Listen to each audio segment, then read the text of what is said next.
कबीर का जन्म 1398 में वाराणसी में हुआ था। कहा जाता है कि वे माता पिता की संतान नहीं थे, बल्कि एक चमत्कारी घटना के तहत उन्हें एक विधवा ब्राह्मणी ने जन्म दिया। समाज के भय से उस ब्राह्मणी ने नवजात को एक तालाब लहर तारा के किनारे छोड़ दिया। तालाब के पास से गुजर रहे नीरू और नीमा, जो मुस्लिम जुलाहे थे, ने बच्चे की रोने की आवाज सुनी।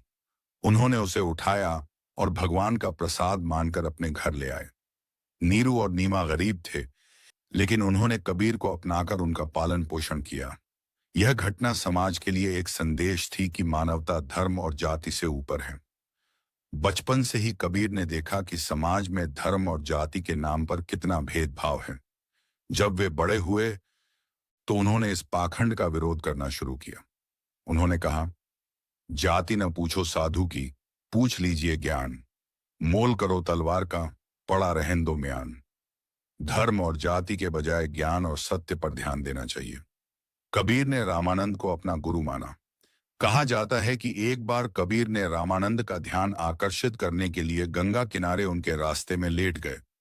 रामानंद ने अनजाने में कबीर को राम राम का नाम दिया, जो कबीर के लिए दीक्षा का प्रतीक बन गया। यह घटना गुरु शिष्य परंपरा का महत्व दर्शाती है। समाज को चुनौती। कबीर ने न केवल हिंदू पंडितों को, बल्कि मुस्लिम मौलवियों को भी पाखंड और आडंबर के लिए ललकारा। उनका संदेश था, कंकर पत्थर जोड़ के मस्जिद लियो बनाए, ता चढ़ी मुल्ला बांग दे, बहरा हुआ खुदाए।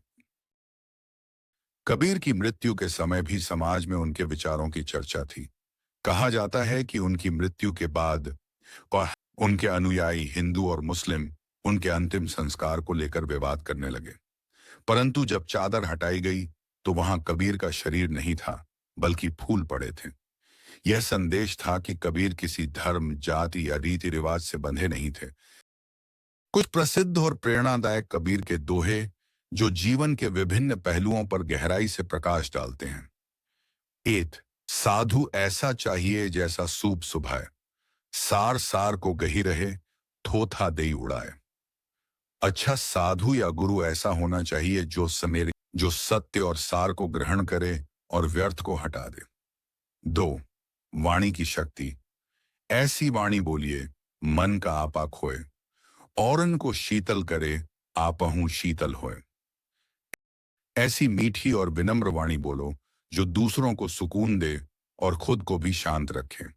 बड़ा हुआ तो क्या हुआ, जैसे पेड़ खजूर, पंथी को छाया नहीं, फल लागे अति दूर। बड़ा होना तब तक सार्थक नहीं जब तक उससे दूसरों का भला न हो। जैसे खजूर का पेड़ ऊंचा तो है, पर छाया नहीं देता और फल भी दूर होते हैं। 4. सद्गुरु की महिमा। गुरु गोविंद दों खड़े, काके लागू पाए, बलिहारी गुरु आपने, गोविंद दियो बताए। जब गुरु और भगवान दोनों सामने हों तो पहले गुरु के चरण स्पर्श करो, क्योंकि उन्होंने ही भगवान से मिलाया है। 5. जीवन की सच्चाई। माला फेरत झुक भया, गया न मन का फेर, कर का मन का डार दे, मन का फेर। माला शायद जपते हुए युग बीत गए, लेकिन मन का अहंकार नहीं गया। बाहरी कर्म छोड़कर अपने मन को बदलो। 6. वर्तमान का महत्व। काल करे सो आज कर, आज करे सो अब, पल में प्रलय होएगी, बहुरी करेगा कब। जो कल करना है उसे आज करो, और जो आज करना है उसे अभी करो, क्योंकि समय कभी ठहरता नहीं।